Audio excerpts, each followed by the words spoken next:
ನಮಸ್ಕಾರ. ವಿಶೇಷ ಕಾರ್ಯಕ್ರಮಕ್ಕೆ ಸ್ವಾಗತ. ನಾನು ದಿವ್ಯಶ್ರೀ. ನಿಮಗೆ ಪರಿಚಯ ಮಾಡಿಕೊಡ್ತಿರುವ ಈ ವ್ಯಕ್ತಿಯ ಬಗ್ಗೆ ಖಂಡಿತ ಹೇಳಲೇಬೇಕು. ನ್ಯಾಯ ಅನ್ನೋದು ಇವರ ರಕ್ತದಲ್ಲೇ ಇದೆ. ಕೃಷಿ ಅನ್ನೋದು ಇವರ ಬದುಕಿನಲ್ಲಿದೆ. ವಿದ್ಯೆ ಭಗವಂತನ ಆಶೀರ್ವಾದದಿಂದ ಒಲಿದಿದೆ ಅಂತಾನೆ ಹೇಳಬಹುದು.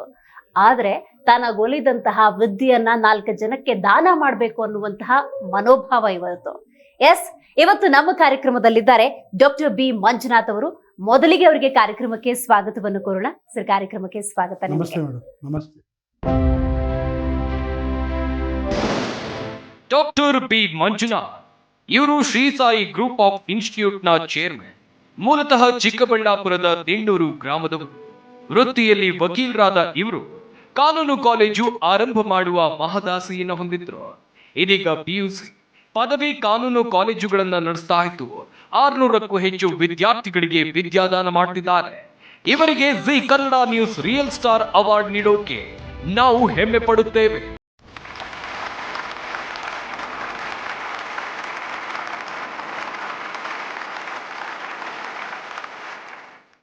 ಏನಪ್ಪ ಅಂದರೆ ನನ್ನದೇ ಆದಂಥ ಒಂದು ಕಾಲೇಜ್ ಇರಬೇಕು, ಲಾ ಕಾಲೇಜ್ ಮಾಡಬೇಕು, PUC ಡಿಗ್ರಿ ಕಾಲೇಜ್ ಮಾಡಬೇಕು, ರೈತರ ಮಕ್ಕಳಿಗೆ ಮತ್ತು ಹಳ್ಳಿಗಾಡಿನ ಮಕ್ಕಳಿಗೆ ಉಚಿತವಾಗಿ ಶಿಕ್ಷಣ ಕಡಿಮೆ ವೆಚ್ಚದಲ್ಲಿ ಕೊಡಬೇಕು ಅನ್ನೋ ಒಂದು ದೂರದೃಷ್ಟಿಯಿಂದ ನಾನು ಈ ಕಾಲೇಜ್ ಫೀಲ್ಡ್ಗೆ ಬಂದೆ. ನನ್ನ ಮಕ್ಕಳನ್ನು ಇವಾಗ ಓದಿಸ್ಬೇಕಾದ್ರೆ ನಾನು ಎಷ್ಟು ಕಷ್ಟಪಟ್ಟೆ, ಅವ್ರಿಗೆ ಅಡ್ಮಿಷನ್ಸ್ ಮಾಡಿಸ್ಬೇಕಾದ್ರೆ ಎಷ್ಟು ಕಷ್ಟಪಟ್ಟೆ, ಆ ಪರ್ಸ್ನಲ್ ಪ್ರಾಬ್ಲಮ್ಸ್ ಎಲ್ಲ ನನಗೆ ಗೊತ್ತಿದ್ದರಿಂದ ಈ ಕ್ಷೇತ್ರದಲ್ಲಿ ಬಂದು ನಮ್ಮ ಕೈಲಾದಷ್ಟು ಅಳಿಲು ಸೇವೆ ಮಾಡೋಣ ಅಂಥೇಳಿ ನಾನು ಈ ಕ್ಷೇತ್ರಕ್ಕೆ ಬಂದೆ. ಅದನ್ನು ಗುರುತಿಸಿ ನಮ್ಮ ಜಿ ಅವರು ಇವತ್ತು ನನ್ನಂಥ ಸಾವಿರಾರು ಜನ ಇದ್ದಾರೆ ಇವತ್ತು ನಮ್ಮ ಕರ್ನಾಟಕದಲ್ಲಿ. ಆದರೂ ನಮ್ಮಂಥವ್ರನ್ನ ಗುರುತಿಸಿ ನಮ್ಮನ್ನು ಪ್ರೋತ್ಸಾಹಿಸಿ ಈ ಅವಾರ್ಡ್ ಕೊಟ್ಟು ಇನ್ನೂ ಬೆನ್ತಟ್ಟಿ ಇನ್ನೂ ಹೆಚ್ಚಿನ ಕೆಲಸಗಳು ಮಾಡಿ ಅಂತೇಳಿ ನಮಗೆ ಪ್ರೋತ್ಸಾಹ ಮಾಡ್ತಾ ಇರೋದು ತುಂಬ ಒಳ್ಳೆಯ ಕೆಲಸ ಅಂತ ಅನಿಸುತ್ತೆ. ಇವತ್ತು ನನ್ನ ಸಾಧನೆ ಏನೇ ಇದ್ದರೂ ಕೂಡ ನನ್ನ ಹೆತ್ತ ತಾಯಿಗೆ ಸೇರಬೇಕು. ಅವರೇ ನನಗೆ ಮಾರ್ಗದರ್ಶನ ಕೊಟ್ಟಿದ್ದು. ನಾನು ಹೇಗೋ ಇದ್ದವನ್ನ ತಿದ್ದಿ ತೀಡಿ ನನಗೆ ಈ ಕ್ಷೇತ್ರಕ್ಕೆ ಬರೋಕ್ಕೆ ಉತ್ತೇಜನ ಕೊಟ್ಟಿದೆ ನಮ್ಮ ತಾಯಿ. ಸರ್, ಇವತ್ತು ಸಾಧಕರ ಸ್ಥಾನದಲ್ಲಿ ನೀವು ಕೂತ್ಕೊಂಡಿದ್ದೀರಿ. ಇವತ್ತು ವಿದ್ಯೆ ಅನ್ನೋದು ಎಷ್ಟೋ ಜನಕ್ಕೆ ಗಗನ ಕುಸುಮ, ಕೈಗೆಟುಕೋದಿಲ್ಲ. ಗ್ರಾಮೀಣ ಭಾಗದ ಅದೆಷ್ಟೋ ವಿದ್ಯಾರ್ಥಿಗಳಿಗೆ ಎಜುಕೇಶನ್ ಕೊಡಬೇಕು ಅನ್ನುವಂತಹ ಮಹದಾಸೆ, ಆ ನಿಟ್ಟಿನಲ್ಲಿ ದೊಡ್ಡ ದೊಡ್ಡ ಹೆಜ್ಜೆಗಳನ್ನ ಇಟ್ಟಿದ್ದೀರಿ. ನಿಮಗೆ ಏನು ಪ್ರೇರಣೆ ಆಯಿತು? ಮೇಡಮ್, ಪ್ರೇರಣೆ ಅಂದರೆ ನಾವು ಮಿಡ್ಲ್ ಕ್ಲಾಸಿಂದ ಬಂದಿರೋಂಥ ಫ್ಯಾಮಿಲಿ ಮೆಂಬರಿಂದ ಬಂದಿರೋಂಥ ಕುಟುಂಬದಿಂದ ಬಂದವನು. ನಮಗೆ ಆಗಿನ ಕಾಲದಲ್ಲಿ ವಿದ್ಯೆ ಅನ್ನೋದು ನಾವೆಲ್ಲ ಫೀಸ್ ಕಟ್ಟಬೇಕಾದ್ರೆ 10 ರೂಪಾಯಿ ಫೀಸು ಸ್ಕೂಲ್ಗೆ. ಇವತ್ತು ಅದೇ 1.5 ಲಕ್ಷ ಆಗಿದೆ. ಆಮೇಲೆ ಒಬ್ಬರಿಗಿಂತ ಒಬ್ಬರು ಹೆಚ್ಚಿಗೆ ಕಾಲೇಜ್ಗಳು ಓಪನ್ ಮಾಡ್ತಾ ಇದ್ದಾರೆ. ಇವತ್ತು ವಿದ್ಯೆ ಅನ್ನೋದು ಅದೊಂಥರ ಬಿಸ್ನೆಸ್ ಆಗೋಗಿದೆ. ಇಂಥ ನಿಟ್ಟಿನಲ್ಲಿ ಆ್ಯಕ್ಚುಲಿ ನಾನು ಪ್ರಾಕ್ಟೀಸಿಂಗ್ ಅಡ್ವೊಕೇಟ್. ಇವತ್ತು ಕೂಡ ವೃತ್ತಿಯಲ್ಲಿ ನಾನು ವಕೀಲ. ಸುಮಾರು ಕೋರ್ಟ್ಗಳಲ್ಲಿ ವಕೀಲ ವೃತ್ತಿ ಮಾಡಿಕೊಂಡು ಜೀವನ ಮಾಡ್ತಾ ಇದ್ದೀನಿ. ನಾನು ಚಿಕ್ಕ ಹುಡುಗನಿಂದ ನಮ್ಮ ತಂದೆಯವರು ಕೋರ್ಟ್ನಲ್ಲಿ ಕೆಲಸ ಮಾಡ್ತಿದ್ರಿಂದ ನಾನು ಚಿಕ್ಕ ಹುಡುಗನಿಂದ ಕೋರ್ಟ್ ಕಾರಿಡಾರಲ್ಲಿ ಆಟ ಆಡ್ಕೊಂಡು ಬೆಳೆದವ್. ನಾನು ಊರು ಸರ್, ಯಾವ ಊರಿನಲ್ಲಿ? ನಮ್ಮದು ಚಿಕ್ಕಬಳ್ಳಾಪುರ ಜಿಲ್ಲೆ, ಚಿಕ್ಕಬಳ್ಳಾಪುರ ತಾಲೂಕು, ದಿನ್ನೂರು ಗ್ರಾಮ ಅಂತ ಒಂದು ಕುಗ್ರಾಮ. ನಮ್ಮ ಸತ್ಯಸಾಯಿ ಸ್ಕೂಲ್ ಪಕ್ಕದಲ್ಲೇ ಇದೆ ನಮ್ಮ ಹಳ್ಳಿ, ಮುದ್ದೇನಹಳ್ಳಿಲಿ. ನಾನು ಹೈಸ್ಕೂಲು ಮುದ್ದೇನಹಳ್ಳಿಲಿ ಆಗಿದ್ದು. ಕಾಲೇಜ್ ಬಂದು ನಾನು KLE ಕಾಲೇಜಲ್ಲಿ PUC ಮಾಡಿದೆ. ಯೂನಿವರ್ಸಿಟಿ ಲಾ ಕಾಲೇಜಲ್ಲಿ ಲಾ ಡಿಗ್ರಿ ಮಾಡಿದೆ. 1998ರಲ್ಲಿ ನನ್ನ ಡಿಗ್ರಿ ಮುಗೀತು. ಡಿಗ್ರಿ ಮಾಡ್ಬೇಕಾದ್ರೆ, ಲಾ ಡಿಗ್ರಿ ಮಾಡ್ಬೇಕಾದ್ರೆ ನನ್ನ ಮೊದಲ ಗುರುಗಳು ಬಂದು ಜಸ್ಟಿಸ್ ರಾಮ ಜೋಯಿಸ್ ಅವರೊಬ್ಬರು, ಮತ್ತು ನನ್ನ ಗಾರ್ಡಿಯನ್ ಆಗಿ ನನ್ನ ಮಾರ್ಗದರ್ಶಕರಾಗಿ ಇಬ್ಬರು, ಜಸ್ಟಿಸ್ AJ ಸದಾಶಿವ ಅವರು, ಜಸ್ಟಿಸ್ ಶಿವರಾಜ್ ಪಾಟೀಲ್ ಸಾಹೇಬರು. ಇಬ್ಬರು ಕೂಡ ನನ್ನ ಆಫೀಸ್ಗೆ ಲೈಬ್ರರಿಗೆ ಬುಕ್ಸ್ ಕೊಟ್ಟಿದ್ದಾರೆ. ನನ್ನ ಬೆನ್ನೆಲುಬಾಗಿ ನಿಂತು ನನ್ನನ್ನು ಮಾರ್ಗದರ್ಶಕರಾಗಿ ಮಾಡಿದ್ದಾರೆ. ನಾನು LLB 1998ರಲ್ಲಿ ಮುಗಿಸ್ತೀನಿ. ಮುಗಿದ ತಕ್ಷಣ ಸೀನಿಯರ್ ಕೌನ್ಸಿಲ್, ಇವಾಗ ಹೆಸರಾಂತ ವಕೀಲರಾದ ಉದಯ್ ಒಳ್ಳವ್ರ ಹತ್ರ ಸೇರ್ತೇನೆ. ಅವ್ರ ಆಫೀಸಲ್ಲಿ 6 ವರ್ಷ ವಕೀಲಿಕೆ ಮಾಡ್ತೀನಿ. ಆ ಮಾಡೋವಂಥ ಸಮಯದಲ್ಲಿ ನನಗೆ ನನ್ನ ಸ್ನೇಹಿತರೆ ಕೆಲವರು ಸೇರಿಕೊಂಡು ಯಾಕೆ ನಾವು ಗ್ರಾಮೀಣ ಭಾಗದಲ್ಲಿ ಲಾ ಕಾಲೇಜ್ ಮಾಡಬಾರ್ದು ಅಂಥೇಳಿ 2001ರಲ್ಲಿ ಚಿಕ್ಕಬಳ್ಳಾಪುರ ಜಿಲ್ಲೆಯಲ್ಲಿ ಲಾ ಕಾಲೇಜ್ ಮಾಡಬೇಕು ಅಂತ ಪ್ರಯತ್ನ ಮಾಡ್ತೀನಿ. ಹ್ಮ್. ಅವಾಗ ಅದು ಚಿಕ್ಕಬಳ್ಳಾಪುರ ತಾಲೂಕು ಆಗಿತ್ತಷ್ಟೇ, ಹಾ. ಕೋಲಾರ ಜಿಲ್ಲೆಯಲ್ಲಿತ್ತು. ಹ್ಮ್. ಇವಾಗ ಅದು ಜಿಲ್ಲೆ ಚಿಕ್ಕಬಳ್ಳಾಪುರ. ಆಗಿದೆ. ಹ್ಮ್. ಅವಾಗ 2001ರಲ್ಲಿ SM ಕೃಷ್ಣ ಅವರು ಮುಖ್ಯಮಂತ್ರಿಗಳಾಗಿರ್ತಾರೆ. ಹ್ಮ್. ಆಮೇಲೆ ಈಗಿನ ಹೋಮ್ ಮಿನಿಸ್ಟರ್ ಆದಂಥ ಪರಮೇಶ್ವರ್ ಅವರು ಅವಾಗಿನ ಹೈಯರ್ ಎಜುಕೇಶನ್ ಹ್ಮ್. ಮಿನಿಸ್ಟರ್ ಆಗಿರ್ತಾರೆ. ಹ್ಮ್. ಕಾರಣಾಂತರಗಳಿಂದ ಯೂನಿವರ್ಸಿಟಿಯಿಂದ ಅಪ್ರೂವಲ್ ಆಗಿ ಗೌರ್ಮೆಂಟಿಗೆ ಬರುತ್ತೆ ಫೈಲು. ಕಾರಣಾಂತರಗಳಿಂದ ಪರಮೇಶ್ವರ್ ಅವರು ಅದನ್ನು ರಿಜೆಕ್ಟ್ ಮಾಡ್ತಾರೆ. ಅವತ್ತು ನನ್ನ ಕನಸಿಗೆ ಆಶಾಭಂಗ ಆಯಿತು. ಹ್ಮ್. ಆದರೂ ಕೂಡ ನಾನು ವಕೀಲ ವೃತ್ತಿಯಲ್ಲಿ ಮುಂದುವರೆದೆ. ಹ್ಮ್. 2004ರಲ್ಲಿ ನಾನು ಇಂಡಿಪೆಂಡೆಂಟ್ ಆಗಿ ಪ್ರಾಕ್ಟೀಸ್ ಸ್ಟಾರ್ಟ್ ಮಾಡಿದೆ. ನನಗೆ 2 ಮಕ್ಕಳು. ಹ್ಮ್. ಮೊದಲನೇ ಮಗ ಇವಾಗ ಫೈನಲ್ ಇಯರ್ MBBS ಮಾಡ್ತಾ ಇದ್ದಾನೆ. 2ನೇ ಮಗಳು ಸೆಕೆಂಡ್ PUC ಎಕ್ಸಾಮ್ ಬರೀತಾ ಇದ್ದಾಳೆ. ಹ್ಮ್.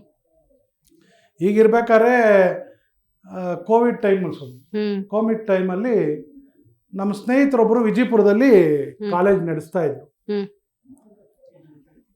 ಆ ಕಾಲೇಜಲ್ಲಿ ಲೆಕ್ಚರರು ಈಗಿನ MLA ಚಿಕ್ಕಬಳ್ಳಾಪುರ MLA ಇದಾರಲ್ಲ ಪ್ರದೀಪ್ ಈಶ್ವರ್ ಕೂಡ ಓಕೆ. ಒಬ್ರು. ಓಕೆ. ಹಾ, ಹಾ, ಹಾ. ಆ ಕಾಲೇಜಲ್ಲಿ ಆಗಿನ ಅವರು ಹಾ. ಕೂಡ ನಮ್ಮ ಕಾಲೇಜಲ್ಲಿ ಕೊಲೀಗ್ ಆಗಿದ್ರು. ಹಾ. 2021ರಲ್ಲಿ ಬರ್ತಾರೆ, ಅಣ್ಣ ನೀವು ಹೆಂಗಿರೋ ಲಾಯರ್ ಆಗಿದ್ದೀರಾ, ಹಾ. ಚಿಕ್ಕಬಳ್ಳಾಪುರ, ಶಿಡ್ಲಘಟ್ಟ, ವಿಜಯಪುರ, ದೇವನಹಳ್ಳಿ ಎಲ್ಲ ವಕೀಲಿಕೆ ಮಾಡ್ತಾ ಇದ್ದೀರಾ, ಹ್ಮ್. ನಮ್ಮ ಕಾಲೇಜ್ ಇದೆ ತಗೊಳ್ಳಿ, ಕೊಟ್ಬಿಡ್ತೀವಿ, ಯಾಕಂದ್ರೆ ನಮ್ಮ ಕೈಯಲ್ಲಿ ನಡ್ಸಕ್ ಆಗ್ತಿಲ್ಲ ಅಂತ. ಓಕೆ. ಹಾ, ಹಾ. ಆ ಟೈಮಲ್ಲಿ ನಾನು ನನ್ನ ಮಗಂದು MBBS ಅಡ್ಮಿಷನ್ ಬೇರೆ ಹಾ. ಮಾಡಿಸ್ಬೇಕಾಗಿತ್ತು. ಹ್ಮ್. ಕಾರಣಾಂತರಗಳಿಂದ ಅವನಿಗೆ ಮಾರ್ಕ್ಸ್ ಕಮ್ಮಿ ಬಂದಿದ್ದರಿಂದ ಪೇಮೆಂಟ್ ಶೀಟ್ ಆಯಿತು. ಹ್ಮ್. ಹ್ಮ್. ಈಗಿನ ಬೆಳ್ಳೂರು ಕ್ರಾಸ್ ಏಮ್ಸ್ ಕಾಲೇಜಲ್ಲಿ ಇವಾಗ ಫೈನಲ್ ಇಯರ್ ಮಾಡ್ತಾ ಇದ್ದಾನೆ. ಅವಾಗ ಅವನಿಗೆ ಫೀಸ್ ಕಟ್ಟಬೇಕಾದ್ರೆ ಇಷ್ಟೆಲ್ಲ ಕಷ್ಟಪಟ್ಟೆ. ಆಮೇಲೆ ಅಲ್ಲಿ ನೀಟ್ ಇಂಟ್ರ್ಯೂಗೆ ಹೋದಾಗ ಹ್ಮ್. ಆ ತಂದೆ ತಾಯಿಗಳು ಪಡೋವಂಥ ಕಷ್ಟ, ಹ್ಮ್. ಅವ್ರು ಪಡೋವಂಥ ಆತಂಕ, ಹ್ಮ್. ಇದೆಲ್ಲ ನೋಡಿ ನನಗೂ ಅನಿಸ್ತು, ಹ್ಮ್. ಯಾಕೆ ನಾನೇ ಒಂದು ಕಾಲೇಜ್ ಮಾಡಬಾರ್ದು, ಹ್ಮ್. ನನ್ನ ಕೈಯಲ್ಲಾದಷ್ಟು ಗ್ರಾಮೀಣ ಭಾಗದ ವಿದ್ಯಾರ್ಥಿಗಳಿಗೆ ಯಾಕೆ ಸೇವೆ ಮಾಡಬಾರ್ದು ಹ್ಮ್. ಅನ್ನೋ ನಿಟ್ಟಿನಲ್ಲಿ ಹ್ಮ್. ಚಿಂತೆ ಮಾಡಿ ಅದೇ ಟೈಮಲ್ಲಿ ನಮ್ಮ ಸ್ನೇಹಿತರು ಜ್ಞಾನಗಂಗಾ ಅನ್ನೋ ಒಂದು ಕಾಲೇಜ್ ಬರೀ ಕಾಮರ್ಸು ಮತ್ತು BCom ಓಕೆ. ಅಷ್ಟೇ ಇದ್ದಿದ್ದು ಆ ಕಾಲೇಜು. ಒಂದು ಸಣ್ಣ ಗಲ್ಲಿ ಒಳಗೆ ನಡೆಸ್ತಾ ಇದ್ದು. ಹ್ಮ್. ನಾನು ಆ ಕಾಲೇಜ್ನ ತಗೊಂಡು 1 ವರ್ಷದಲ್ಲಿ ಹ್ಮ್. ಸೈನ್ಸು, ಆರ್ಟ್ಸು, ಕಾಮರ್ಸು ಮತ್ತು PUCಯಲ್ಲಿ ತಂದೆ. ಹ್ಮ್. Arts, science, commerce. ಹ್ಮ್. ಅದಾದ 1 ವರ್ಷದಲ್ಲಿ ಅಂದರೆ 2022ಕ್ಕೆ BSc, BCom, BCA ತಂದೆ ಹ್ಮ್. ಸಬ್ಜೆಕ್ಟ್ಸ್. ಹ್ಮ್. ಹ್ಮ್. ಹ್ಮ್. ಹ್ಮ್. ಆಗಿರ್ಬೇಕಾದ್ರೆ ಹ್ಮ್. ಅದೃಷ್ಟವಶಾತ್ 2023ಕ್ಕೆ ಹ್ಮ್. ನಾನು ಏನು ನನ್ನ ಕನಸು 2021ರಲ್ಲಿ ಹ. ನಿಂತೋಗಿತ್ತು, ಹ. ಅದಕ್ಕೆ ಮರುಜೀವ ಬಂತು. Law college. ಲಾ ಕಾಲೇಜ್ ಹಾ. ಹೇಗೆ ಬಂತು ಅಂದರೆ, ಹ್ಮ್. ನಾನು ಆ್ಯಕ್ಚುಲಿ ನನ್ನ ವೈಫು ಸಾಯಿಬಾಬಾ ಭಕ್ತರು. ಓಕೆ. ಓಕೆ. ಈ ಜ್ಞಾನಗಂಗಾ ಅನ್ನೋದನ್ನ ಏನು ನಾನು ತಗೊಂಡೆ, ಹ್ಮ್. ನಾನು ಟ್ರಸ್ಟ್ ಪ್ರೆಸಿಡೆಂಟ್ ಆಗಿ, ನನ್ನ ವೈಫು ಆನರರಿ ಪ್ರೆಸಿಡೆಂಟ್ ಆಗಿ ಟ್ರಸ್ಟ್ನ ಟೇಕ್ ಓವರ್ ಮಾಡಿದ್ವಿ. ಆವಾಗ ಶ್ರೀ ಸಾಯಿ ಅನ್ನೋದನ್ನ ಆ್ಯಡ್ ಮಾಡ್ಕೊಂಡ್ವಿ. ಅದ್ಭುತ. ಹ್ಮ್. ಹ್ಮ್. ಆ ದೇವ್ರ ಕೃಪೆ ಹೇಗಿದೆ ಅಂತ ಹ್ಮ್. ಹೇಳಬೇಕು ಅಂದರೆ, ಹ್ಮ್. 2023ರಲ್ಲಿ 2019ರಿಂದ 2023ರವರೆಗೂ ಕರ್ನಾಟಕ ಸ್ಟೇಟ್ ಲಾ ಯೂನಿವರ್ಸಿಟಿಯಿಂದ ಯಾವುದೇ ಕಾನೂನು ಕಾಲೇಜ್ಗೆ ಪರ್ಮಿಷನ್ ಕೊಟ್ಟಿಲ್ಲ, ಹ್ಮ್. ಹೊಸ ಕಾಲೇಜ್ಗೆ. ಹ್ಮ್. ಅದೃಷ್ಟವಶಾತ್ 2023ಕ್ಕೆ ಪರ್ಮಿಷನ್ ಕೊಟ್ಟರು, ಅಂದರೆ ಕಾಲ್ಫರ್ ಮಾಡಿದ್ರು ಅಪ್ಲಿಕೇಶನ್ಸ್. ಹ್ಮ್. ಹ್ಮ್. ಅವಾಗ ಏನು ಮಾಡಿದೆ ನಾನು, ಹ್ಮ್. ನನಗೆ ಗೊತ್ತಿದ್ದ, ನಾನು ದೈವ ಭಕ್ತ ಆಗಿರೋದ್ರಿಂದ ಹ್ಮ್. ಒಂದು ದೇವಸ್ಥಾನದಲ್ಲಿ ಹೋಗಿ ಪ್ರಶ್ನೆ ಕೇಳಿದೆ, ಹ್ಮ್. ಹಿಂಗೆ ಕಾನೂನು ಕಾಲೇಜ್ ಮಾಡ್ತಾ ಇದ್ದೀನಿ, ಮಾಡ್ಬೋದಾ, ಹ್ಮ್. ಆಗುತ್ತಾ ಅಂತ. ಹ್ಮ್. ಏನು ಹೆಸರಿಡೋದು, ಹ್ಮ್. ಇದು ಒಂದು ಸ್ವಾರಸ್ಯಕರ. ಹಾ. ಬರ್ತಾ ಇದ್ದೆ ನಾನು ದೇವಸ್ಥಾನದಿಂದ ಬರಬೇಕಾದ್ರೆ, ಹ್ಮ್. ಅಲ್ಲೆಲ್ಲೋ ಒಂದು ಕಡೆ ಬೋರ್ಡ್ ನೋಡಿದೆ, ಹಾ. SLC ಮಕ್ಕಳಿಗೆ ಹಾ. ಉತ್ತಮ ಮಾರ್ಕ್ಸ್ ತಗೊಂಡಿರೋರಿಗೆ ಸನ್ಮಾನ. ಹ್ಮ್. ಹ್ಮ್. SSLC ವರ್ಡ್ ಹ್ಮ್. ನೋಡಿದೆ, ಹ್ಮ್. Shri Sai law college. Super sir. ಅದು ನನಗೆ ಪ್ರೇರಣೆ. ಸೂಪರ್. ಆ ಸೂಪರ್. SLC ವರ್ಡ್ ತಗೊಂಡು ಹಾ. Shri Sai law college start ಮಾಡಿ ಸೂಪರ್. ಅಪ್ಲಿಕೇಶನ್ ಹಾಕಿದೆ. ಹ್ಮ್. ಅಪ್ಲಿಕೇಶನ್ ಹಾಕಿದಾಗ ಇನ್ಸ್ಪೆಕ್ಷನ್ ಆಯಿತು, ಕಾಲೇಜು ಎಲ್ಲ ಮುಗೀತು. ಹ್ಮ್. ಮುಗಿದಿದ ತಕ್ಷಣ ಹ್ಮ್. ಕಾರಣಾಂತರಗಳಿಂದ one of the senate member stay ತಂದರು, ಹೊಸ ಕಾಲೇಜುಗಳು ಯಾವುದು ಕೊಡಬಾರ್ದು ಹ್ಮ್. ಅನ್ನೋದ್ರ ಬಗ್ಗೆ ಒಂದು ಸ್ಟೇ ತಂದರು. ಹ್ಮ್. ಆ ಸ್ಟೇ ತಂದಾಗ ನವೆಂಬರ್ ನವಂಬರಲ್ಲಿ ಸ್ಟೇ ವೆಕೇಟ್ ಮಾಡಿಸಿ ನಾನೇ ಹೈಕೋರ್ಟ್ಗೆ ಹೋಗಿ ಅಪ್ಲಿಕೇಶನ್ ಹಾಕಿ ಎಲ್ಲ ವೆಕೇಟ್ ಮಾಡಿಸಿ ಎಲ್ಲ ಕಾಲೇಜ್ಗಳಿಗೂ ಅನುಕೂಲ ಮಾಡಿಕೊಟ್ಟೆ. ಹ್ಮ್. ಅಲ್ಲಿಂದ ಬಾರ್ ಕೌನ್ಸಿಲ್ಗೆ ಹೋದ್ವಿ ಪರ್ಮಿಷನ್ಗೆ, ಗೌರ್ಮೆಂಟ್ ಪರ್ಮಿಷನ್ ಆಯಿತು. Okay, bar bar council council ಹೋದ್ರಿ. ನಿಮ್ಮ ಟೈಮ್ ಆಗೋಗಿದೆ ಅಂತ ಅಲ್ಲಿ ರಿಜೆಕ್ಟ್ ಆಯಿತು. ಹ್ಮ್. ಈ ವರ್ಷ ಆಗೋದಿಲ್ಲ, ಹ್ಮ್. ನೀವು ಮುಂದಿನ ಅಕಾಡೆಮಿಕ್ ಇಯರು ಹ್ಮ್. ಅಪ್ಲಿಕೇಶನ್ ಹಾಕ್ಕೊಳ್ಳಿ ಅಂತ ಪ್ರಯತ್ನ ಹೇಳಿ. ಮಾಡಿ. ಪ್ರಯತ್ನ ಮಾಡಿ ಅಲ್ಲಿಗೆ ಬಿಟ್ಟೆ. ಹ್ಮ್. ಭಗವಂತ ನನಗೆ ಯಾವ ರೀತಿ ನನಗೆ ನನ್ನ ಬೆನ್ನಲ್ಲಿದ್ದು ಕಾಪಾಡ್ದ ಅನ್ನೋದಕ್ಕೆ ಫೆಬ್ರವರಿಯಲ್ಲಿ ಮತ್ತೆ ಕಾಲ್ಫರ್ ಆಯಿತು ಹ್ಮ್. Bar council. ಅಪ್ಲಿಕೇಶನ್ ಹಾಕಿದೆ ಹ್ಮ್. ಹೊಸ ಕಾಲೇಜು. ಹ್ಮ್. ಮತ್ತೆ ವಿಳಂಬ ಆಯಿತು. ಹ್ಮ್. ಆಲ್ಮೋಸ್ಟ್ ಜುಲೈವರೆಗೂ ಬಾರ್ ಕೌನ್ಸಿಲಲ್ಲಿ ಇವತ್ತು ನಾಳೆ ಅನ್ನೋ ಥರನೇ ಇತ್ತು. ಹ್ಮ್. ಜುಲೈ 26 ನನ್ನ ವೈಫ್ ಬರ್ತಡೇ. ಹ್ಮ್. ನಾವು ಪ್ರತಿ ವರ್ಷ ಶಿರ್ಡಿಗೆ ಹೋಗ್ತೀವಿ. ಹ್ಮ್. ಅದೇ ರೀತಿ 2024ರಲ್ಲಿ ನಾವು ಶಿರ್ಡಿಗೆ ಹೋದಾಗ ಶಿರ್ಡಿಲಿ ಮಧ್ಯಾಹ್ನ ಇಳಿದಿದ್ದೀವಿ, ಸಂಜೆ ಧೂಪಾರತಿ ದರ್ಶನ. ಹ್ಮ್. ನಾನು ಅಂದ್ಕೊಂಡೇ ಇಲ್ಲ, ನನ್ನ ಗುರುಗಳು ಮತ್ತು ನನ್ನ ಮಾರ್ಗದರ್ಶಕರು ಜಸ್ಟಿಸ್ ಅಬ್ದುಲ್ ನಜೀರ್ ಸಾಹೇಬ್, ಇವಾಗಿನ ಆಂಧ್ರ ಗವರ್ನರ್ ಆದವರು, ಅವರು ಕೂಡ ದರ್ಶನಕ್ಕೆ ಬರ್ತಾರೆ. ಹ್ಮ್. ಅಲ್ಲಿ ಅವ್ರನ್ನ ಭೇಟಿ ಮಾಡಿದೆ. ಓಕೆ. ಭೇಟಿ ಮಾಡಿದಾಗ ಅವರು ಮಂಜು ಹೇಗಿದ್ಯಾ, ನಿಮ್ಮ ಮಕ್ಕಳು ಹೇಗಿದ್ದಾರೆ, ನಿಮ್ಮ ತಂದೆ ಹೇಗಿದ್ದಾರೆ ಅಂತೆಲ್ಲ ವಿಚಾರಿಸಿ, ಹ್ಮ್. ಸಾಹೇಬ್ರ ನಿಮ್ಮ ಹತ್ರ ಒಂದು 2 ನಿಮಿಷ ಮಾತಾಡ್ಬೋದಾ, ಗೆಸ್ಟ್ ಹೌಸಿಗೆ ಬಾ. ಹ್ಮ್. ಅಲ್ಲಿ ಹೋದೆ. ಮಾತಾಡ್ತಾ ಸಾಹೇಬರು ಏನು ಮಾಡ್ತಾ ಇದೆಯಾ, ಪ್ರಾಕ್ಟೀಸ್ ಹೇಗಿದೆ ಅಂತೆಲ್ಲ ವಿಚಾರಿಸ್ಕೊಂಡ್ರು. ಅವಾಗ ನಾನು ಈ ವಿಷಯ ಹೇಳಿದೆ, ಸಾಹೇಬ್ರೆ ಲಾ ಕಾಲೇಜಿಗೆ ಪರ್ಮಿಷನ್ಗೆ ಹಾಕಿದ್ದೀನಿ, ತಾವು ಒಂಚೂರು ಸಹಾಯ ಮಾಡಬೇಕು.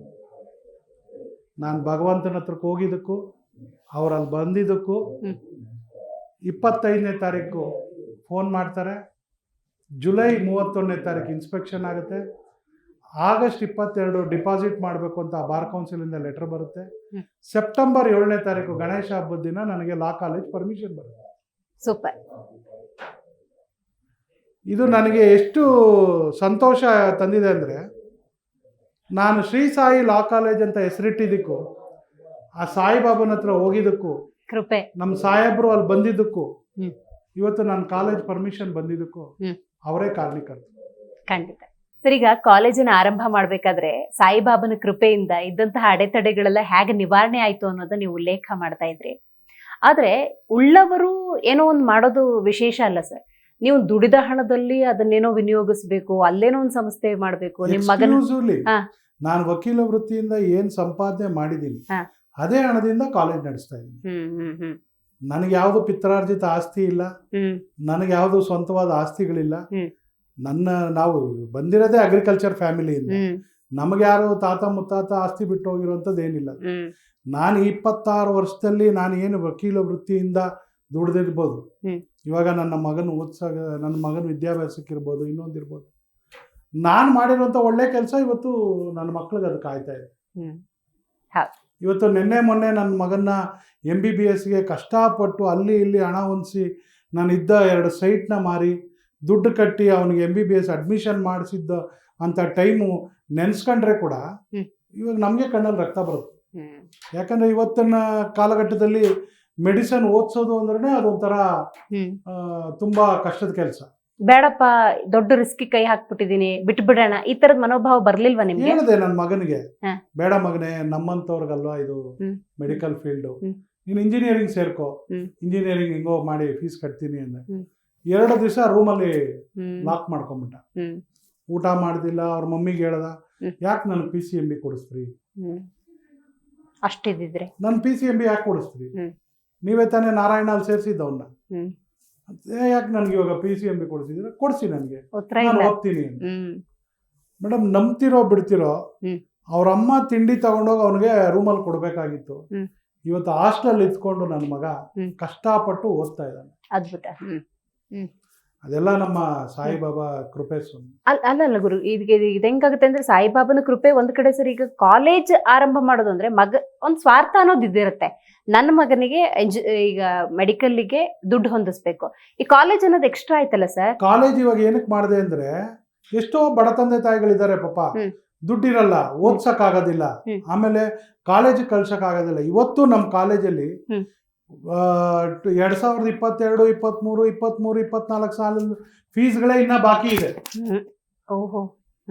ಏನು ಮಾಡೋಕ್ಕಾಗಲ್ಲ. ಹ್ಮ್. ಅದೇ ನನ್ನ ಮಗಳಿಗೆ ಹ್ಮ್.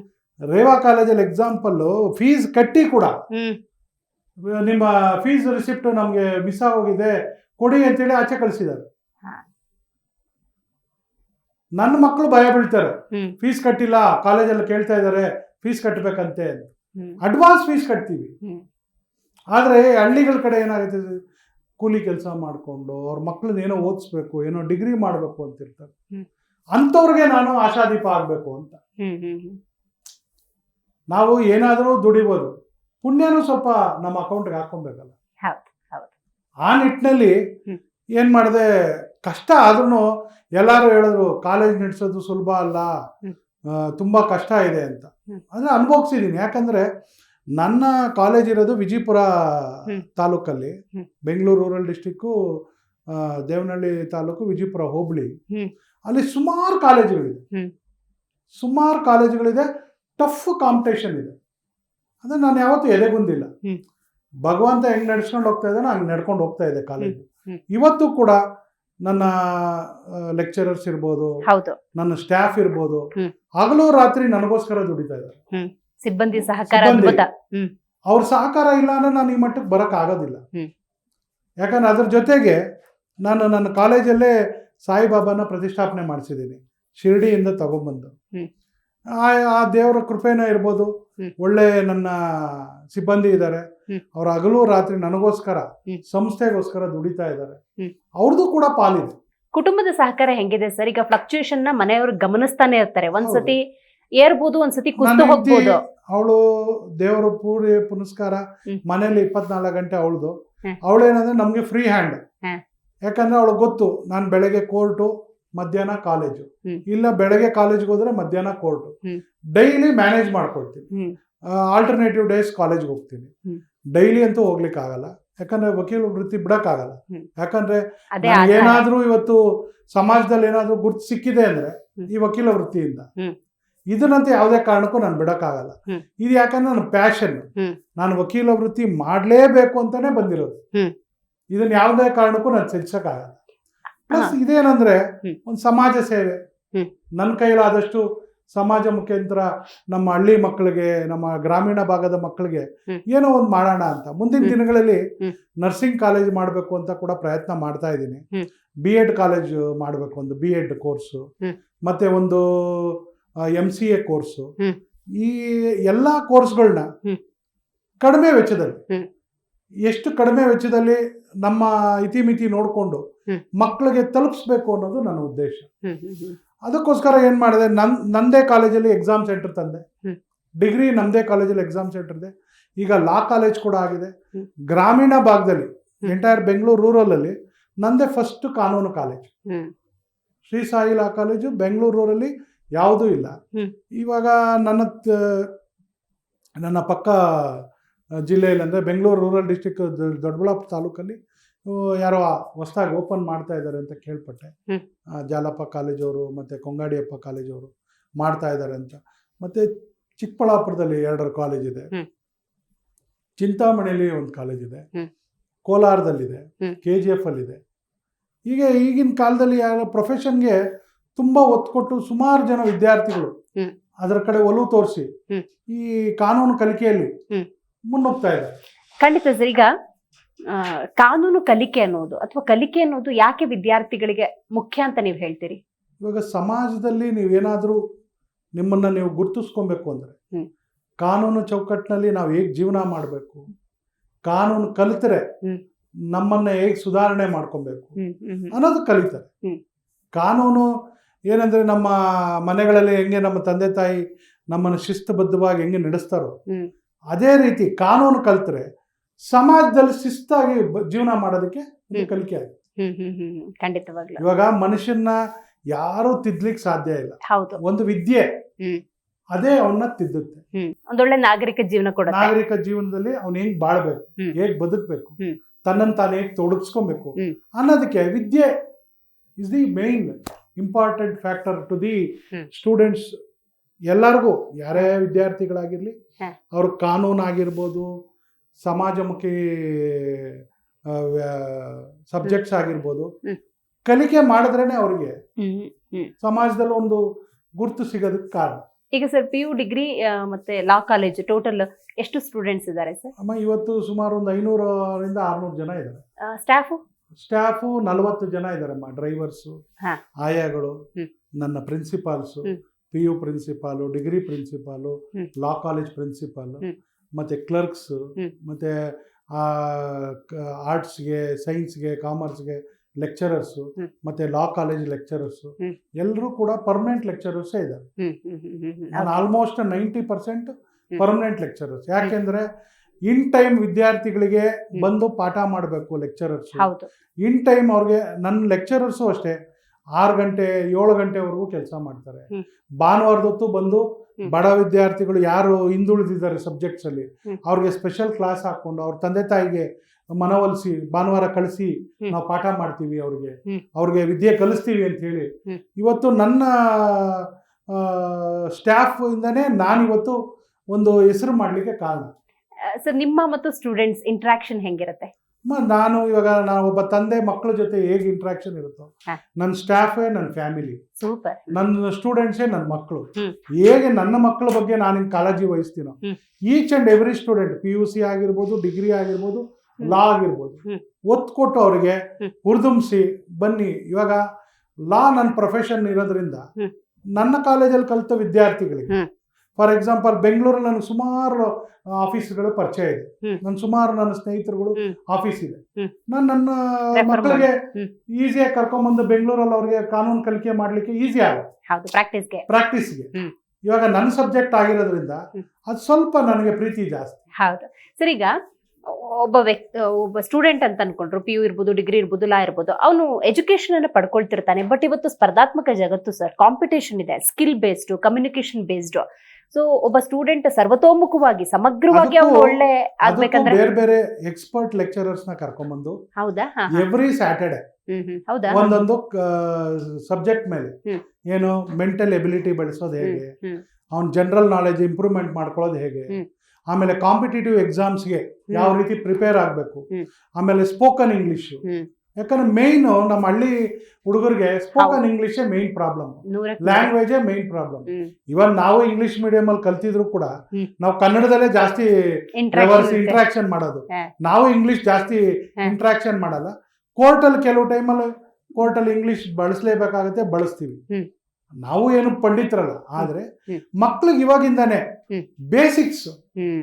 ನನ್ನ ಕಾಲೇಜಲ್ಲಿ ಏನಂದ್ರೆ ಎವ್ರಿ ಸ್ಯಾಟರ್ಡೆ ಒಬ್ಬ ಲೆಕ್ಚರರ್ನ ಕರೆಸಿ ಹ್ಮ್. Basic spoken English. ಇವಾಗ ನೋಡಿ, ಇವಾಗ ಮಾರ್ಚ್ ಎಕ್ಸಾಮ್ ಮುಗೀತು ಮಕ್ಕಳಿಗೆ. ಫಸ್ಟ್ PUC, ಸೆಕೆಂಡ್ PUC ಮಕ್ಕಳಿಗೆ ಎಕ್ಸಾಮ್ ನಡೀತಾ ಇದೆ. ಫಸ್ಟ್ PUC ಮಕ್ಕಳಿಗೆ ಡೈಲಿ 2 ಪೀರಿಯಡ್ ಹ್ಮ್. Spoken English super free sir. Teaching ಮಾಡ್ತಾ ಇದ್ವಿ. ಓಕೆ. ಹಾ ಹಾ ಹಾ. ಫ್ರೀ ಟೀಚಿಂಗ್ ಹ್ಮ್. ಸ್ಪೋಕನ್ ಇಂಗ್ಲಿಷ್ ಕಲಿಸ್ತಾ ಇದ್ವಿ. ಹ್ಮ್. ಇದರಲ್ಲಿ ಮುಖ್ಯ ಕಾರಣ ಏನಪ್ಪಾ ಅಂದ್ರೆ ನಮ್ಮ ಪ್ರಿನ್ಸಿಪಲ್ಸ್. ಹ್ಮ್. ಹ್ಮ್.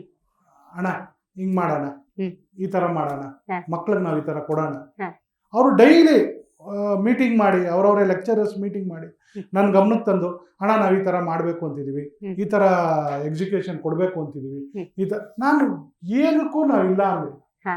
ನಾನು ಪೂರ್ತಿ ಸಹಕಾರ ಕೊಟ್ಟಿದ್ದೀನಿ. ಸರ್, ಈಗ ನಿಮ್ ಜೊತೆ ಇಷ್ಟು ತನಕ ಮಾತಾಡ್ತಿರ್ಬೇಕಾದ್ರೆ ನಿಮ್ಮ ಮತ್ತು ಕಾಲೇಜಿನ ಸಂಬಂಧ, ಮಕ್ಕಳು ಮತ್ತು ಸಿಬ್ಬಂದಿ ಜೊತೆಗಿನ ನಿಮ್ಮ ಸಂಬಂಧ ನನಗೆ ಅರ್ಥ ಆಗ್ತಾ ಹೋಯ್ತು. ಹಲವಾರು ಸಂದರ್ಭಗಳಲ್ಲಿ ನೀವು ಬರ್ತಾ ಇದ್ರೆ, ಮಂಜುನಾಥ್ ಸರ್ ಬರ್ತಾ ಇದ್ದಾರೆ, ಮಂಜಣ್ಣ ಬರ್ತಾ ಇದ್ದಾರೆ, ಈ ತರದೊಂದು ಭಾವನೆ ಇದ್ದೇ ಇರುತ್ತೆ. ಎಷ್ಟೋ ಜನ ನಿಮ್ಮಿಂದ ಉಪಕಾರವನ್ನ ಪಡ್ಕೊಂಡಿರ್ತಾರೆ, ವಿದ್ಯೆ ಪಡ್ಕೊಂಡಿರ್ತಾರೆ. ಬಂದ್ಬಿಟ್ಟು ನಿಮ್ಮಿಂದ ನನ್ನ ಬದುಕನ್ನು ನಾನು ಇವತ್ತು ಕಟ್ಕೊಂಡಿದ್ದೀನಿ, ಇವತ್ತು ನನ್ನ ಸುಮಾರು ಬದುಕು. ಜನ ಇದಾರಮ್ಮ, ಹಾ. ಸುಮಾರು ಜನಕ್ಕೆ ಕೆಲಸ ಕೊಡ್ಸಿದ್ದೀನಿ. ಹಾ. ಸುಮಾರು ಜನ ಜೂನಿಯರ್ಸ್ ನನ್ನ ಹತ್ರ ಇವತ್ತು ಸುಮಾರು ಒಂದು 50-60 ಜನ ಜೂನಿಯರ್ಸು ಹ್ಮ್. ನನ್ನ ಹತ್ರ ಪ್ರಾಕ್ಟೀಸ್ ಮಾಡಿ ಬಿಟ್ಟು ಹೋಗಿ ಇವಾಗ ಅವರು ಕೂಡ ಬದುಕು ಕಟ್ಕೊಂಡು ಹ್ಮ್. ಅವರು ಕೂಡ ಆಫೀಸ್ ಮಾಡ್ಕೊಂಡು ಹ್ಮ್. ಸುಮಾರು ಜನ ಸಿಕ್ಕಿ, ಸಾರ್ ನಿಮ್ಮಿಂದ ನಾನು ಆಫೀಸ್ ಮಾಡ್ಕೊಂಡಿದ್ದೀನಿ, ಹಾ. ನಿಮ್ಮಿಂದ ನಾನು ಬದುಕ್ತಾ ಇದ್ದೀನಿ, ಹಾ. ನಿಮ್ಮಿಂದ ನಂಗೆ ಒಳ್ಳೇದಾಗಿದೆ. ಹಾ. ಈ ತರ ಸುಮಾರು ಜನ ಇದ್ದಾರೆ. ನಿಮ್ಮ ಜೀವನದಲ್ಲಿ ಏರಿಳಿತವನ್ನ ಕಂಡಿರ್ತೀರಿ, ಬಟ್ ಅವ್ರ ಕಣ್ಣಲ್ಲಿ ಅವ್ರ ಬದುಕಲ್ಲಿ ಸಂತೋಷ ಕಂಡಾಗ ನಿಮಗಾಗೋ ಭಾವನೆ? ಅಲ್ಲಮ್ಮ, ನನಗೆ ಅದೇ ಅಲ್ವಾ ತೃಪ್ತಿ. ಹಾ. ಇವಾಗ ನಾನು ಇಂಡಿವಿಜುವಲ್ ಆಗಿ ಎಷ್ಟು ಬೆಳೆದಿದ್ರು ಕೂಡ ಹಾ. ನನ್ನಿಂದ ಎಷ್ಟು ಜನ ಬೆಳೆದಿದ್ದಾರೆ, ಹ್ಮ್. ನನ್ನಿಂದ ಎಷ್ಟು ಜನ ಮನೆ ದೀಪ ಹಚ್ಚಿದೆ, ಹ್ಮ್. ನನ್ನಿಂದ ಎಷ್ಟು ಜನಕ್ಕೆ ಹೊಟ್ಟೆ ತುಂಬಿದೆ, ಹ್ಮ್. ನನ್ನಿಂದ ಎಷ್ಟು ಜನಕ್ಕೆ ಒಳ್ಳೇದಾಗಿದೆ ಹ್ಮ್. ಅನ್ನೋದಷ್ಟೇ ನನಗೆ ಮುಖ್ಯ. ನಾನು ಬೆಳೆದಿದ್ದೀನೋ ಬಿಟ್ಟಿದ್ದೀನೋ, ನನ್ನಿಂದ ಎಷ್ಟು ಜನ ಬೆಳೆಸಕ್ ಆಗುತ್ತೆ ಅಷ್ಟು ಜನ ಬೆಳೆಸೋಣ. ನಾನು ವಿದ್ಯಾರ್ಥಿಗಳಿಗೆ ಅದೇ ಹೇಳ್ತೀನಿ, ಮಂಜುನಾಥಿಂದ ನಿಮ್ಗೆ ಏನ್ ಬೇಕು ಪಡ್ಕೊಳ್ಳಿ. ನಿಮ್ ತಂದೆ ತಾಯಿ ನಿಮ್ಮನ್ನ ಕಷ್ಟಪಟ್ಟು ಒಂದೊಂದು ರೂಪಾಯಿನೂ ಕಷ್ಟಪಟ್ಟು ನಿಮಗೋಸ್ಕರ ಫೀಸ್ ಕಟ್ಟಿ ಕಾಲೇಜ್ಗೂ ಸೇರ್ಸಿರೋದು ಉದ್ದೇಶ ಏನಪ್ಪಾ ಅಂದ್ರೆ ನೀವು ಒಂಚೂರು ನಿಮ್ ಕಾಲ್ ಮೇಲೆ ನೀವು ನಿಂತ್ಕೊಡ್ಲಿ ಅಂತ. ನಮಗಂತೂ ನಮ್ಮ ಕಾಲಘಟ್ಟದಲ್ಲಿ ಯಾರೂ ಕೂಡ ಬ್ಯಾಕಪ್ ಇರ್ಲಿಲ್ಲ. ಅವಾಗ ನಮ್ಮ ಖರ್ಚು ವೆಚ್ಚಗಳು ಅಷ್ಟೊಂದು ಇರ್ಲಿಲ್ಲ. ಇವತ್ತಿನ ಸಮಾಜದಲ್ಲಿ ಇವತ್ತು ಖರ್ಚು ವೆಚ್ಚಗಳು ಎಷ್ಟಾಗಿದೆ ಅಂದ್ರೆ ತುಂಬಾ ಕಷ್ಟ ಇದೆ ಜೀವನ ಮಾಡೋದು. ಅದನ್ನ ನಾವು ತಿಳಿಸಿ ಹೇಳ್ತೀವಿ. ಯಾಕಂದ್ರೆ ರೂರಲ್ ಮಕ್ಳಿಗೆ ಏನಾಗ್ಬಿಟ್ಟಿದೆ ಅಂದ್ರೆ ಯಾರೋ ಬೈಕ್ ಮೇಲೆ ಕೇಕ್ ಕಟ್ ಮಾಡಿಸಿ ಬರ್ತ್ಡೇ ಮಾಡೋದು ಖುಷಿ ಪಟ್ರೆ ಇವರು ಅದನ್ನೇ ಫಾಲೋ ಮಾಡ್ತಾರೆ. ಹೌದು. ಆದ್ರೆ ಅವ್ರ ಮನೇಲಿ ಅವ್ರ ತಂದೆ ತಾಯಿ ಜೀವನ ಏನಾಗಿದೆ ಯೋಚನೆ ಮಾಡಲ್ಲ. ಹೌದು ಸರ್. ಅದಕ್ಕೋಸ್ಕರ ನಾನೇನ್ ಮಾಡಿದೆ, ಯೋಚನೆ ಮಾಡಿ ಈ ಮಕ್ಳಿಗೆ ಸಿಟಿ ಲೈಫಲ್ಲೇ ಇದ್ರೆ ಕಾಲೇಜ್ ಓದೋದಕ್ಕೆ ಇವ್ರ ಕಷ್ಟ ಅಂತ ಹೇಳ್ಬಿಟ್ಟು ವಿಜಯಪುರದಿಂದ 5 ಕಿಲೋಮೀಟರ್ ದೂರ ನಾರಾಯಣಪುರ ಅಂತಿದೆ.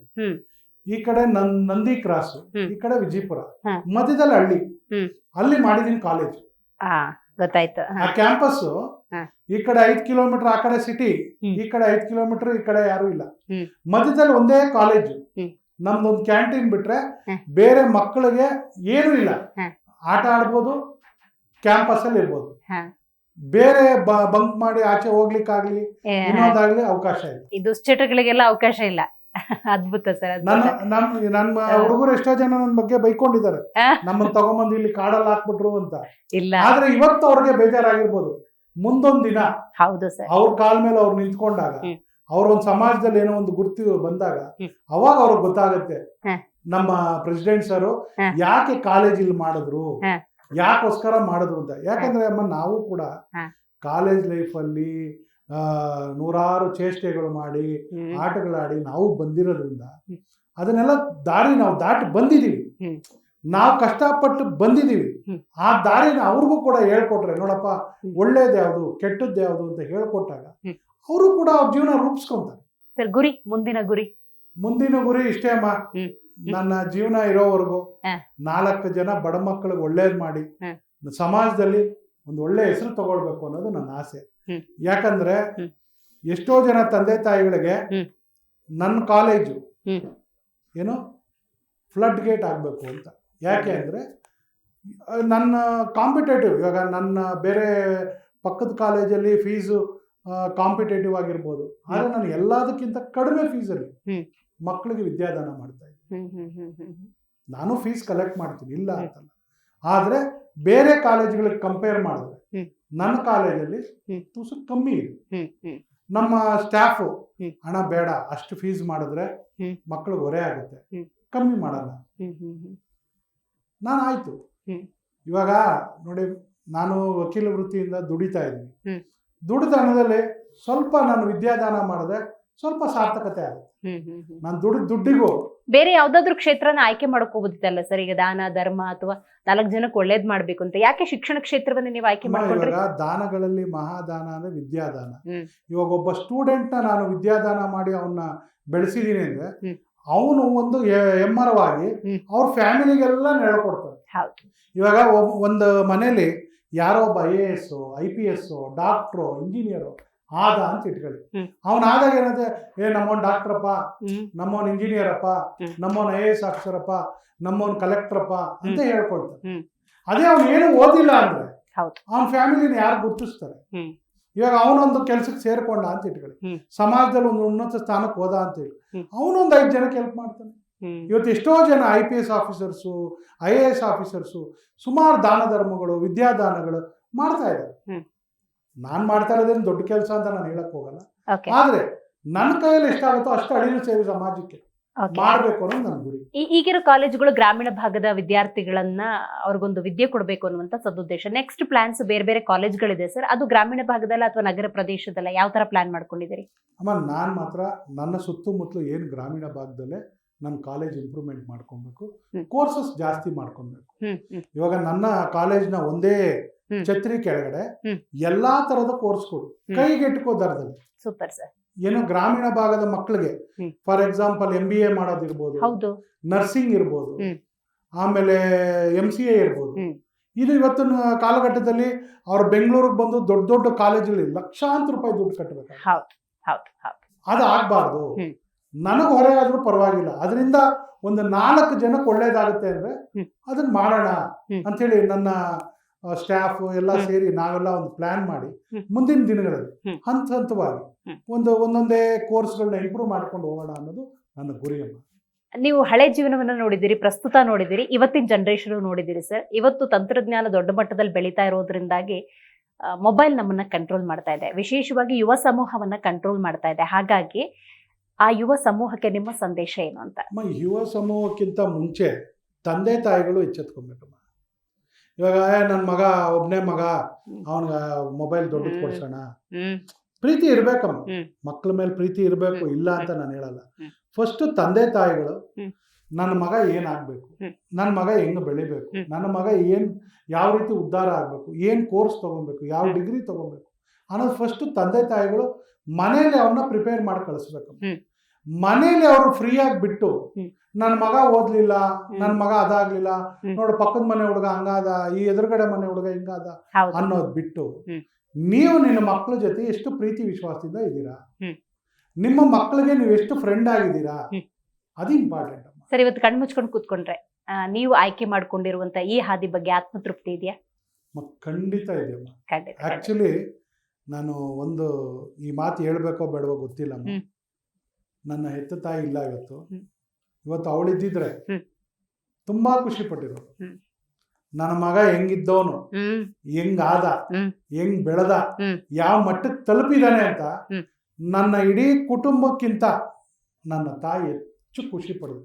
ಇವಾಗ ಎಲ್ಲೋ ಇರ್ಬೋದಮ್ಮ ಮೇಲೆ, ಖಂಡಿತ ಅವಳು ತೃಪ್ತಿ ಪಟ್ಟಿರ್ತಾಳೆ. ನಾನು ಎತ್ತ ಮಗ ಸಾರ್ಥಕವಾದ ಬದುಕ್ತಾ ಇದ್ದಾನೆ. ಸಾಧಕರ ಸ್ಥಾನದಲ್ಲಿ ಕೂತಿದ್ದೀರಿ, ಈ ಸ್ಥಾನದಲ್ಲಿ ಇದ್ದೀರಿ, ಈ ಕ್ಷಣದಲ್ಲಿ ಇವ್ರಿಗೆ ನಾನು ಧನ್ಯವಾದ ಹೇಳಬೇಕು. ಯಾರಿಗೆ ಹೇಳ್ತೀರಿ? ನನ್ನ ತಂದೆ ತಾಯಿಗಮ್ಮ, ನನ್ನ ಗುರುಗಳು ಉದಯ ಒಳ್ರಿಗೆ, ಆಮೇಲೆ ನನ್ನ ವೃತ್ತಿ ಜೀವನ ಸ್ಟಾರ್ಟ್ ಮಾಡಲು ಹೆಲ್ಪ್ ಮಾಡಿದಂಥ ಜಸ್ಟಿಸ್ ರಾಮೋಜಯ್ ಸರ್ಗೆ, ಅವ್ರಿಲ್ಲ ಇವತ್ತು, ಅವ್ರಿಗೆ, ಮತ್ತೆ ಜಸ್ಟಿಸ್ ಎ.ಜೆ. ಸದಾಶಿವ ಸಾಹೇಬ್ರಿಗೆ, ಆಮೇಲೆ ಜಸ್ಟಿಸ್ ಶಿವರಾಜ್ ಪಾಟೀಲ್ ಸಾಹೇಬ್ರಿಗೆ, ಆಮೇಲೆ ಜಸ್ಟಿಸ್ ಅಬ್ದುಲ್ ನಜೀರ್ ಸಾಹೇಬ್ರಿಗೆ ನಾನು ಚಿರಋಣಿ ಆಗಿರ್ತೀನಮ್ಮ. ಯಾಕಂದ್ರೆ ಒಂದೊಂದು ಹಂತದಲ್ಲಿ ಒಬ್ಬೊಬ್ರು ನನ್ನ ಬೆನ್ತಟ್ಟಿ ಕೈ ಹಿಡಿದಿದ್ದಾರೆ. ಇವತ್ತು ನಮ್ಮ ತಂದೆ ತಾಯಿನಾಗ್ಲಿ, ನನ್ನ ಬಂಧು ಬಳಗ ಆಗ್ಲಿ, ಮತ್ತೆ ನನ್ನ ಸ್ಟಾಫ್, ನನ್ನ ಕಾಲೇಜ್ ಸ್ಟಾಫ್, ಅವರಿಲ್ಲದೆ ನಾನು ಈ ಶಿಕ್ಷಕರ ಕ್ಷೇತ್ರದಲ್ಲಿ ಏನೇನೂ ಸಾಧನೆ ಮಾಡೋಕ್ಕಾಗ್ತಿಲ್ಲ. ಅವರು ನನ್ನ ಕೈಯಿಂದ ನಾನು ಈ ಕೆಲಸ ಮಾಡಿಸ್ಬೇಕಾದ್ರೆ ಅವ್ರ ಸಪೋರ್ಟು ತುಂಬಾ ಇದೆ. ಒಬ್ಬೊಬ್ಬ ಲೆಕ್ಚರರು, ಒಬ್ಬ ಆಯಾ ಇರ್ಬೋದು, ಒಬ್ಬ ನನ್ನ ಸ್ಕೂಲ್ ಬಸ್ ಡ್ರೈವರ್ ಇರ್ಬೋದು, ಎಲ್ಲರೂ ಕೂಡ ನನ್ನ ಏಳಿಗೆಗೆ ಕಾರಣರಮ್ಮ. ಯಾಕಂದ್ರೆ ಈ ಕ್ಷೇತ್ರದಲ್ಲಿ ನಾನು ಮುಂದುವರಿಬೇಕಾದ್ರೆ ಇವರೆಲ್ಲ ಸಹಕಾರ ಇಲ್ಲದೆ, ನನ್ನ ಹೆತ್ತ ತಂದೆ ತಾಯಿ ಆಶೀರ್ವಾದ ಇಲ್ಲದೆ ನಾನು ಏನು ಸಾಧನೆ ಮಾಡೋಕ್ಕಾಗಲ್ಲ. ಖಂಡಿತ ಸರ್. ಇವತ್ತಿನ ಕಾರ್ಯಕ್ರಮದಲ್ಲಿ ನೀವು ಭಾಗಿಯಾಗಿ ಶಿಕ್ಷಣ ಕ್ಷೇತ್ರವನ್ನ ನೀವು ಆಯ್ಕೆ ಮಾಡಿಕೊಂಡು 4 ಮಕ್ಕಳಿಗೆ ವಿದ್ಯೆ ಕೊಡಬೇಕು ಅನ್ನುವಂತಹ ಯೋಚನೆಯನ್ನು ನಿಮ್ಮ ಮನಸ್ಸಲ್ಲಿ ಇಟ್ಕೊಂಡು ಬಹುದೊಡ್ಡ ದೂರವನ್ನ ಸಾಗಿದ್ದೀರಿ. ನಿಮ್ಮ ಅನುಭವಗಳನ್ನ ಹಂಚಿಕೊಂಡಿದ್ದಕ್ಕಾಗಿ ಧನ್ಯವಾದ ಸರ್. ಧನ್ಯವಾದ. ನೋಡಿದ್ರಲ್ಲ ವೀಕ್ಷಕರೇ, ಇವತ್ತಿನ ಕಾರ್ಯಕ್ರಮದಲ್ಲಿ ನಾವು ಅರ್ಥ ಮಾಡ್ಕೊಬೇಕಾಗಿರೋದು ಒಂದೇ ವಿಷಯ. ಮಹಾದಾನಗಳಲ್ಲಿ ವಿದ್ಯಾದಾನ ಒಂದು ಅಂತ ಹೇಳ್ತಾರೆ. ಅಂತಹ ವಿದ್ಯೆಯನ್ನ ದಾರಿ ಎರಿತಾ ಇದ್ದಾರೆ. ಯಾರಿಗೆ? ಗ್ರಾಮೀಣ ಭಾಗದ ಪ್ರತಿಭೆಗಳಿಗೆ. ಹಲವಾರು ಯೋಚನೆಗಳನ್ನು ಇಟ್ಕೊಂಡಿದ್ದಾರೆ, ಹಲವಾರು ಆಸೆಗಳನ್ನು ಇಟ್ಕೊಂಡಿದ್ದಾರೆ.